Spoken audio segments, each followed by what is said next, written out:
Hey everybody, it's Jim here, and today we're going to be checking out a used amplifier that if you find one in your area, most likely won't cost you very much money, and that is this Marshall Class 5 combo amp. Now, if I believed everything I read on the internet, which you should never do, period, don't do that, I would think that this amp is by default a piece of garbage, a paperweight, unless you threw hundreds of dollars of modifications at it. And well, I prefer to kind of make those decisions on my own. I'm excited to try this. I've never tried one of these. We're going to be using the Fender Telecaster and the Gibson Les Paul Standard 50s from Wildwood to kind of give an array of tones, which you can expect from single and humbucking instruments. But before we do that, we're going to take a closer look at the features of this and talk about some of the differences between different Class 5s that were available.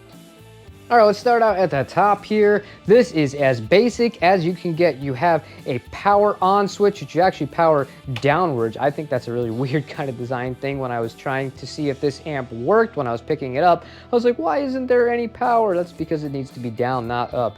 Anyways, there's no kind of standby switch or anything like that. So once it's on, it's on. You have the most basic control layout almost available to you: a volume, a treble, a middle, and a bass, and obviously an input for your instrument. All right, looking at the back of this amplifier here, first thing that pops out to me, made in England. Now, that doesn't necessarily mean that this is going to be made extremely well, or that they're not going to cost cut on certain parts, but I'm not a schematics guy. I just happen to appreciate that this was not an overseas model for one reason or another. Now, this is the last version of the combo Class 5. This has headphones / low power mode. If you get version 2, it will just say headphones here. There will be no low power mode text. And there's kind of a workaround where I've read on the forums where you can plug in a speaker cable 3/4 or halfway in to kind of force it into low power mode. Luckily, with this latest version, you didn't have to do that, and you would do that by just moving this selector switch that way. But in normal practice, you want the amp here to get the full 5 watts.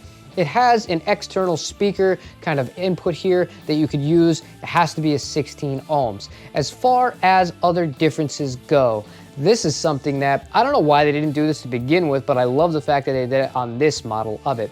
You can see the tubes.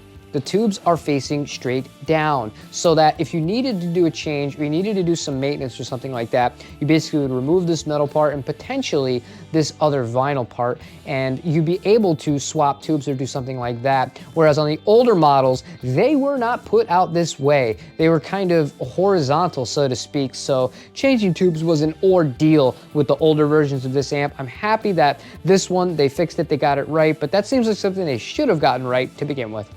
The speaker on this is a Celestion G10F, which you're not going to be able to see very well, but we'll have to judge for ourselves how it sounds. And that's pretty much it as far as the features go. This is a really, really straightforward amplifier. For the sound demos that we're about to do here, I didn't pre-pick any kind of tones, any kind of EQ settings that I liked. What I wanted to do was just sit with each guitar and dial them in and see what works and see what doesn't. We're going to start off with the Telecaster and go from there. All of the treble, the middle, and the bass are set to neutral. The volume is at 3. We're going to start with the clean tones because this isn't known for clean tones, but I want to see where it kind of starts and where it's going to actually begin to break up. So we'll start on the bridge pickup with just some basic cleans.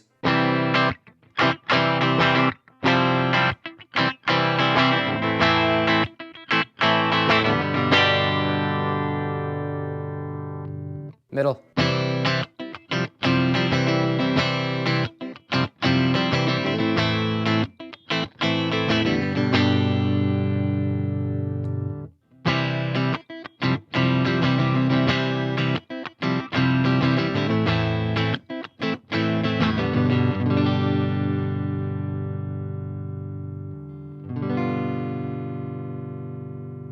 Okay, so what I'm noticing so far is it's a little bit dark sounding.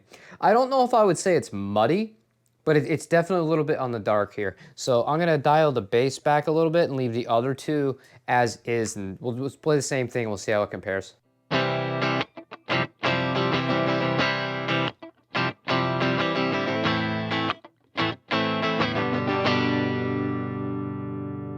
That was on the neck, go to the bridge.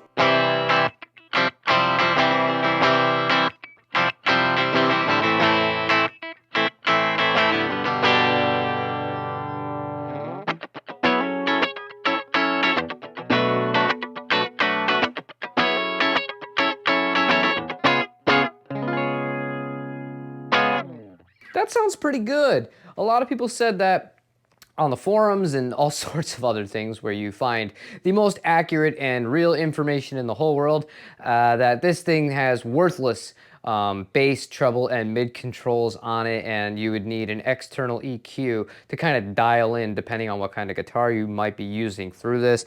I find that even just doing that brightened the guitar up a lot. We'll just do some real quicks so you can hear.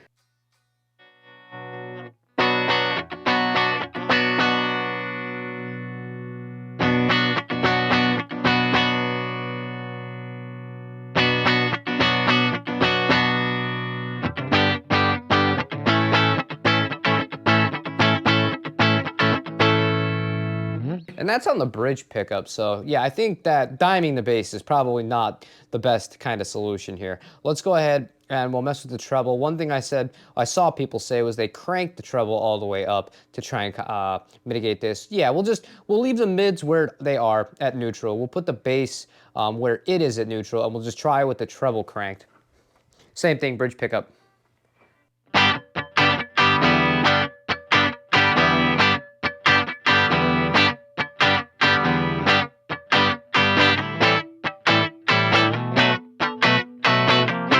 I know I started to play Weezer, but you can't do that with copyrights. Go to the middle.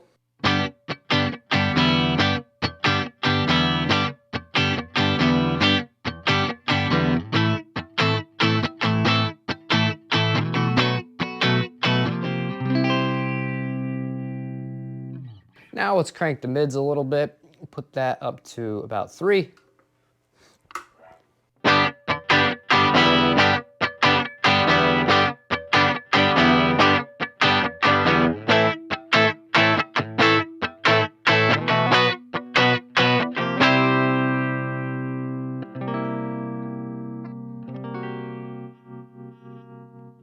Yeah, okay, I don't think that sounds bad at all as a clean channel. Obviously, you're not gonna have the biggest headroom, but inside of the room here, this is absolutely loud enough, as is with the volume on 3 and the Telecaster to be able to carry out, and it sounds big in the room. It doesn't sound really boxy and weak, and I mean, considering that this is an amp, I'm kind of grading it based on the price, so to speak.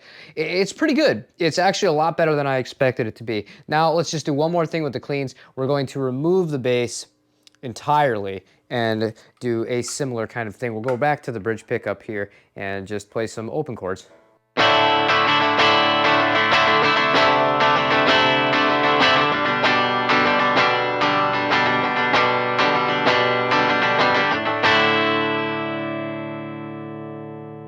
Middle position.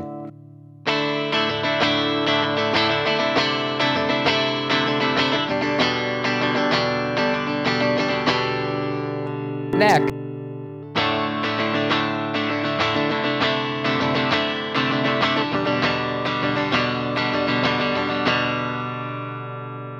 Now, for the sake of argument, we will crank the mids and do the same exact thing.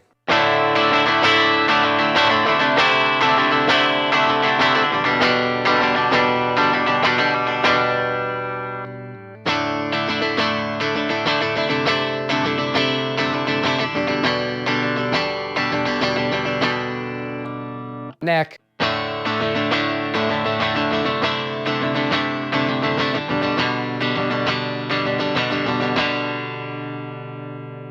Now I could maybe see the argument here that the neck pickup is the one that does sound a little bit not muddy, it's just kind of dull here, even with the settings as they are. But you also have to consider that the Telecaster neck pickup is its own kind of unique thing here. But overall, I think for a clean amp, this is not bad. Let's go ahead, and I kind of liked it the best when the middle was right around there and the bass was up a little bit on the Telecaster. So the bass we have at 3, we'll put the bass at 9 rather, if you're looking at like a clock. The middle we'll put at 3, and we'll have the treble cranked, and we're just gonna try a few little modulation effects to see how this thing takes pedals. All right, so we're gonna start with the Zelza here on the bridge pickup.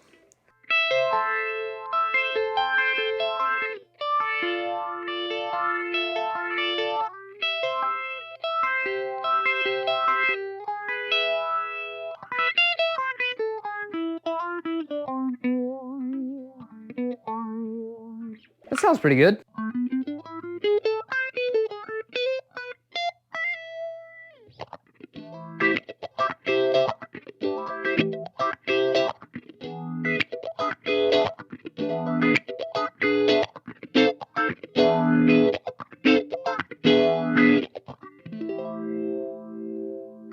sounds good. We're gonna put all the controls back to neutral.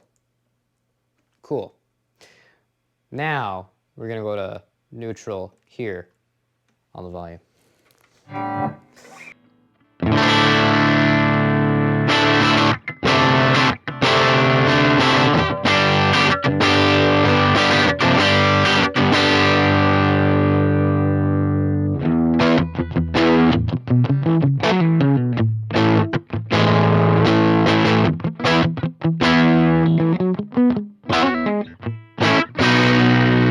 Okay, that's definitely muddy as is. Try and crank the treble a little bit.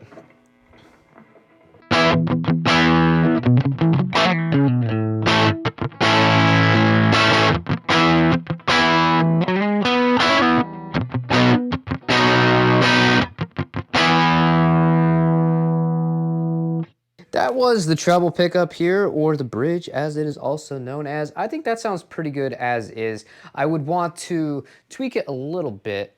Maybe a little bit more of that bass. Try the same thing. We'll dial the bass back a little bit and the treble up.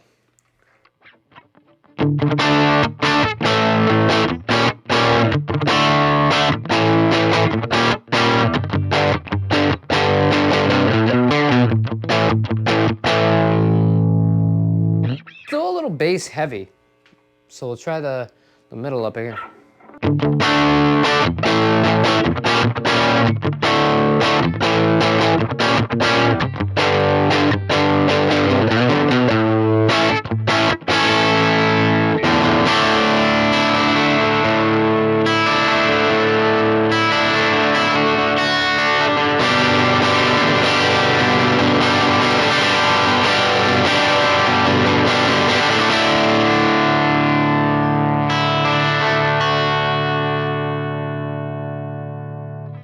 That's not bad.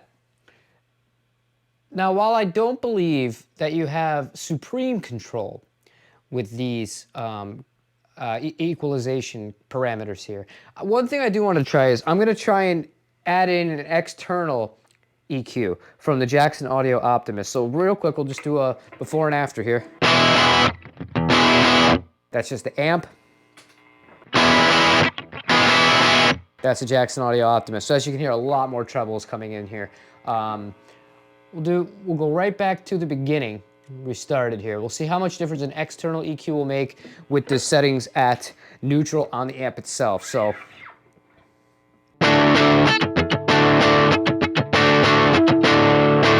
EQ.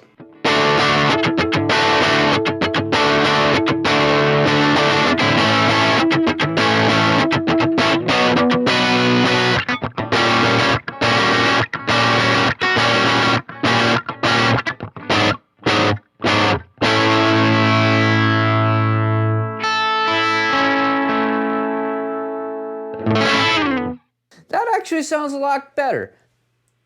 A little more treble though. Same thing.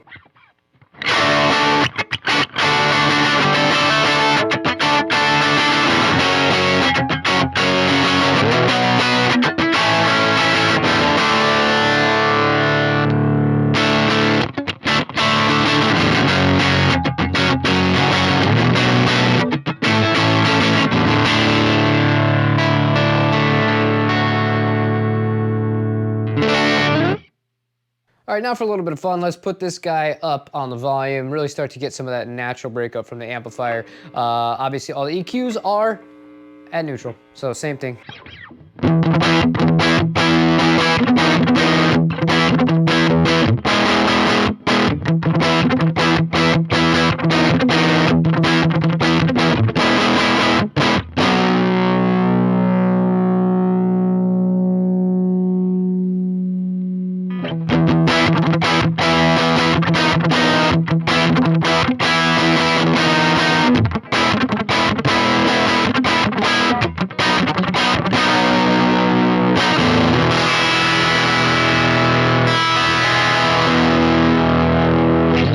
All right, let's try the neck.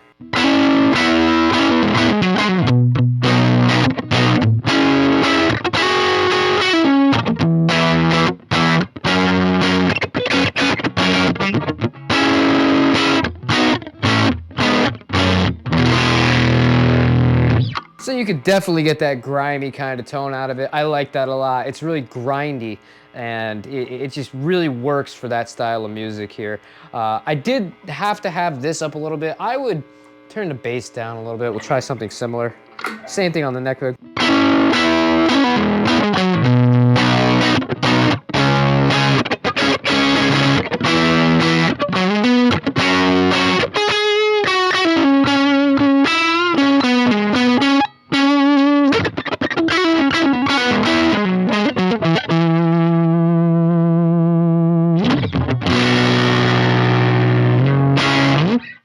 All right, let's get into some of that chewy kind of rhythm stuff, and we're gonna go to the middle position.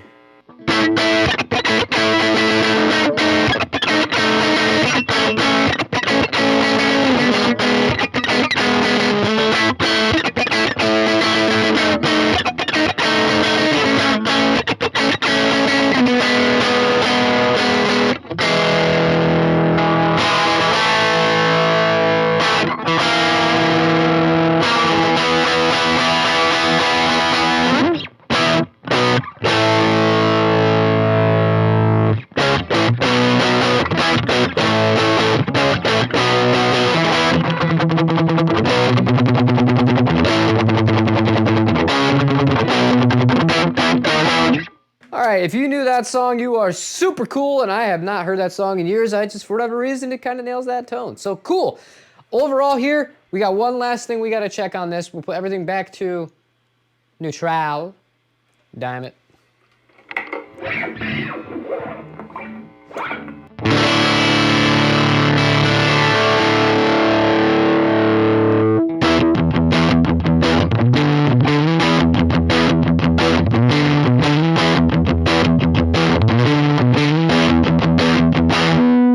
That was the bridge pickup.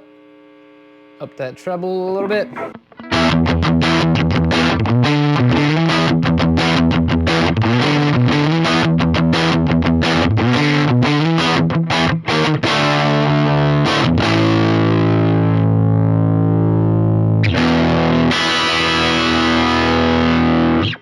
I think this sounds good. Those are pretty much the ranges of tones that you can expect from a Telecaster.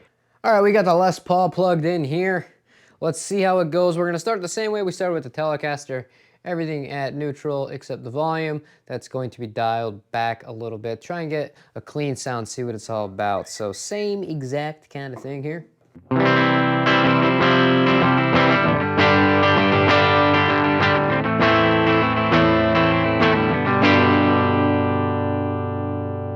Already hearing a little bit of that muddiness that I've heard about this amp. So let's go back to the middle pickup.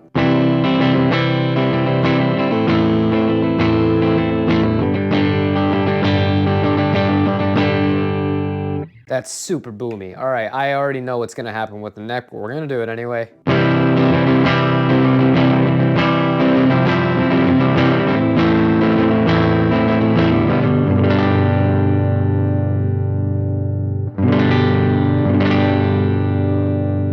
Yeah, that's really bass heavy with the Les Paul. So let's go ahead, we'll dial back the bass first.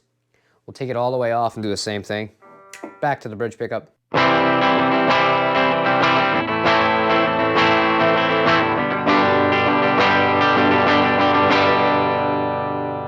little bit better, middle.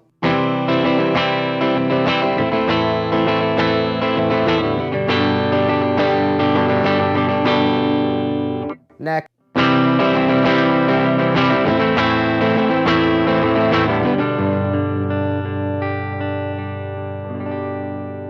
All right, we'll turn the treble up a little bit here. See if that helps a little bit.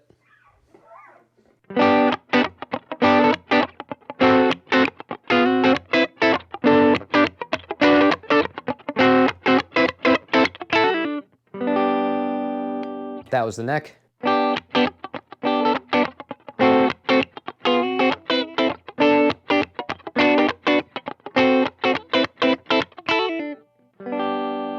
Bridge.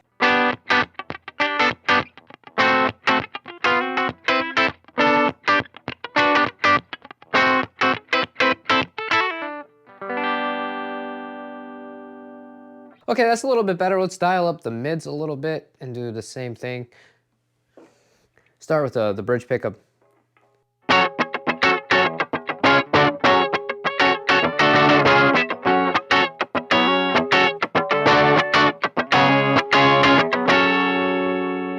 Middle.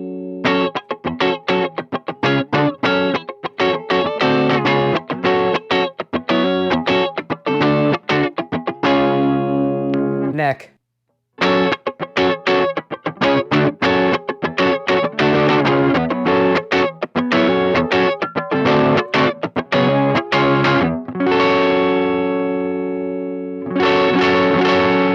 Okay, one other thing that you might be noticing as well, compared to the Telecaster with the volume where it is on the amplifier, this is already starting to break up, which is to be expected considering single coils and humbuckers are separate entities, and these are more keen to be doing something like that. So now what I would like to try here, we're gonna put everything back to neutral, and we're gonna try the EQ from the Jackson Audio again.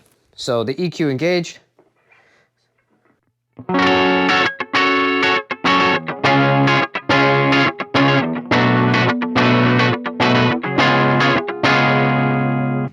EQ disengaged.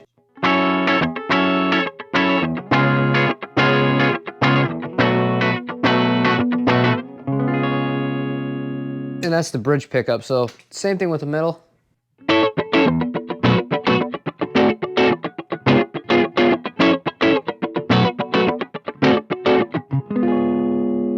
Disengaged.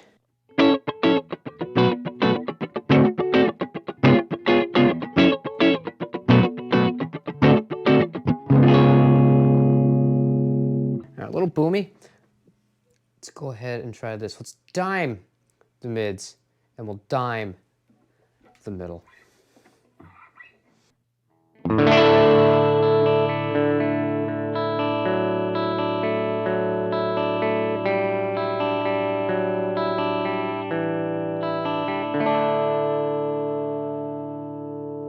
That's a very pretty sound coming out of the middle position.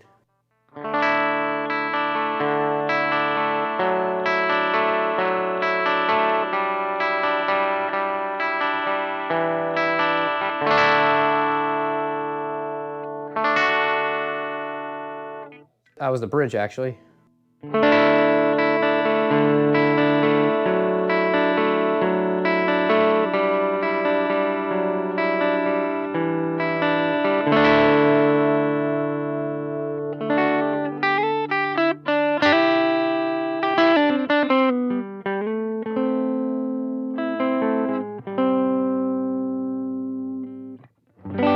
And that was the neck pickup. So, as you can hear here, it's not unusable.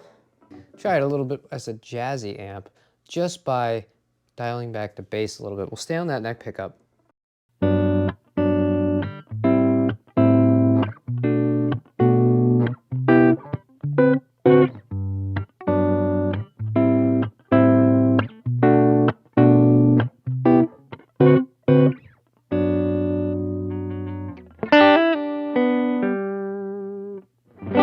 That's actually a pretty mellow tone that I wouldn't expect from this, but they could definitely be used as a jazz box.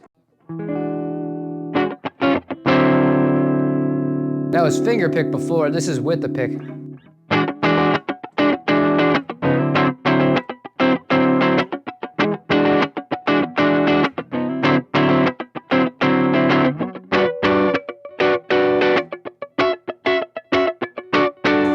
So, middle position.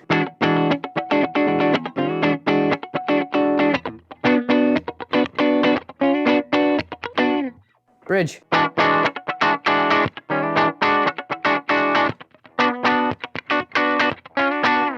Shovel back up, try the same exercise.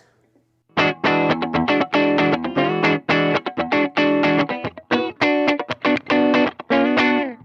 of f***ed up there.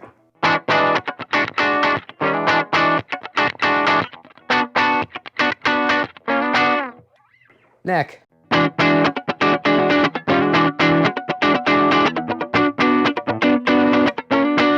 So let's get to the gain part. I know that's what most people want to click on this amp for because it's what it's good at, supposedly. So everything straight at neutral. Once again, we'll try and get it as neutral as possible. Big open D!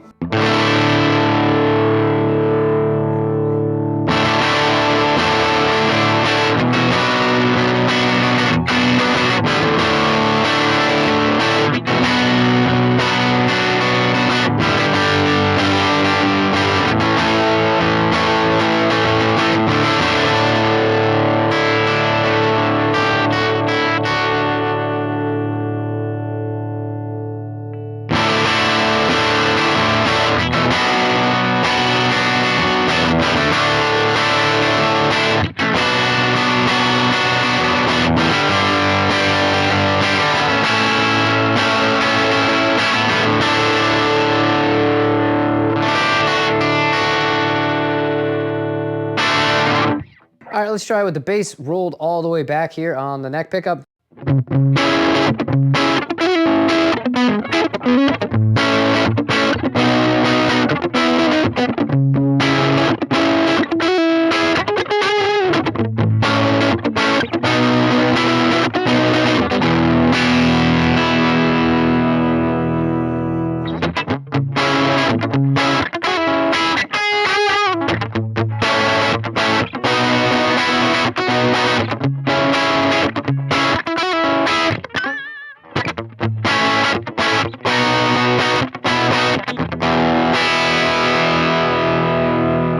I missed that bend. Sounds good.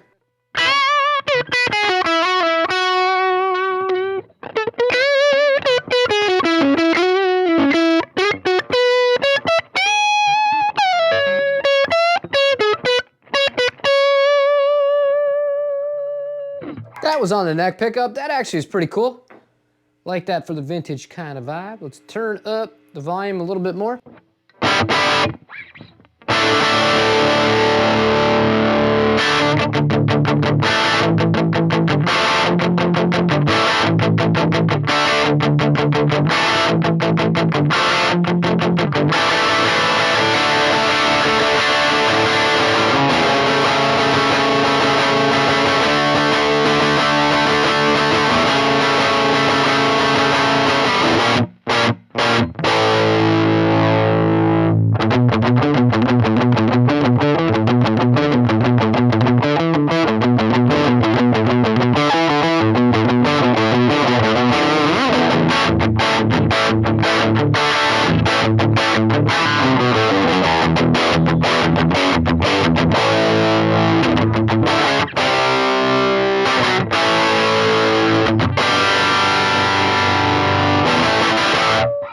That's so grindy. I like that a lot though. This is a fun amp. All right, let's go to max gain here with the everything at neutral.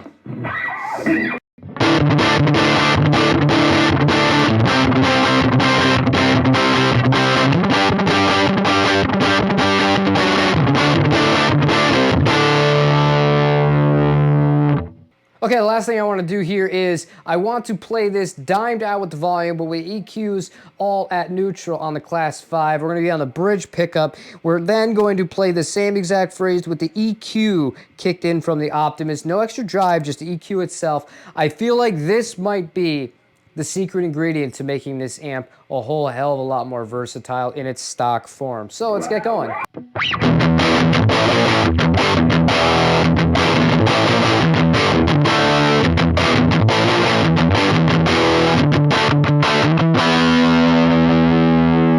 EQ off.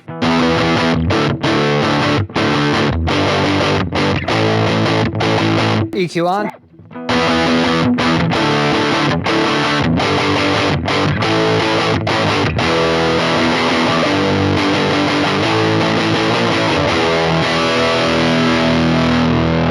Now, just for argument's sake, I did the EQ now to somewhat match the settings on the Optimus.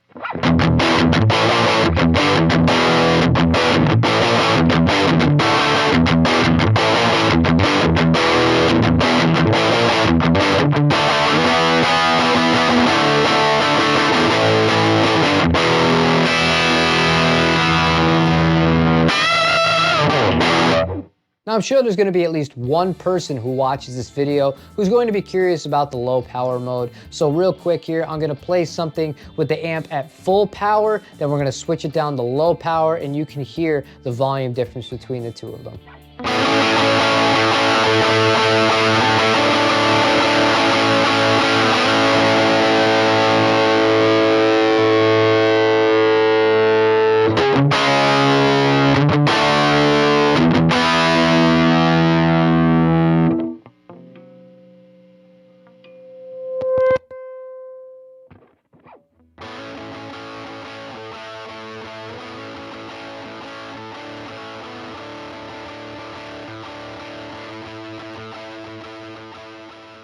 And before I go over my overall thoughts of this amp, I am going to talk about the low power mode first.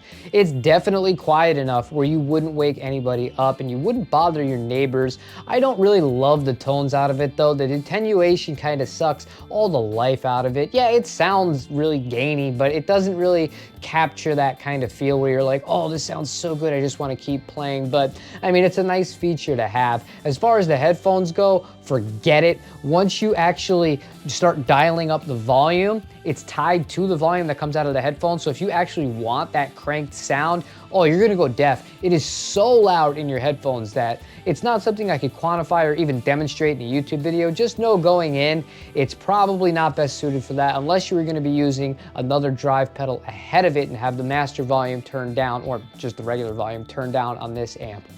All right, I tried my best to go as extensively as possible with these guitars and the settings on this amplifier, even introducing some other pedals.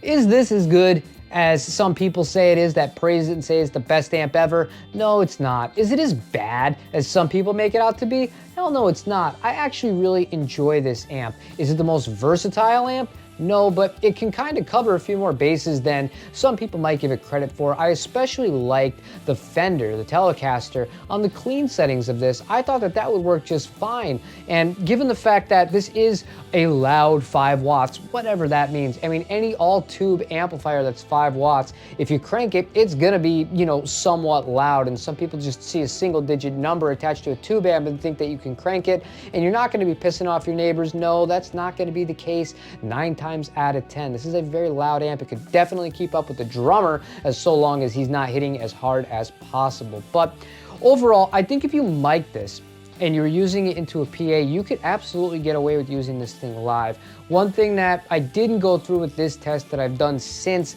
is I was able to kind of manipulate the volume control on the Telecaster specifically with the volume higher up, and you get this really nice edge of breakup for choruses and, you know, solo sections and stuff like that without sacrificing a little bit of that clean tone. You just roll the volume knob off of the guitar, old school style. No pedals, no anything like that needed, and it works really well. So this amp can do a little bit more than people gave it credit for. I thought that with the modulation effect when we used the Zelza, I thought it sounded great with that as well. There's not much to complain about, and when you consider now that you can get these amps used, I see them $200-300. I would recommend getting the latest version of it, if only for the fact that the tube changes, or if you have to do any troubleshooting with the tubes, is gonna be way easier. But wrapping this thing up, I had a lot more fun than I had anticipated doing this. I think it was cool to go out and find something on Craigslist if somebody's still willing to do a trade, try a piece of gear that I might not wanted to give a shot because of, you know, preconceived things that I read on the internet. So I encourage you, try out as much as you can in person, do deals locally, save some money. Maybe something's not pristine perfect, maybe it has a few scuffs on it.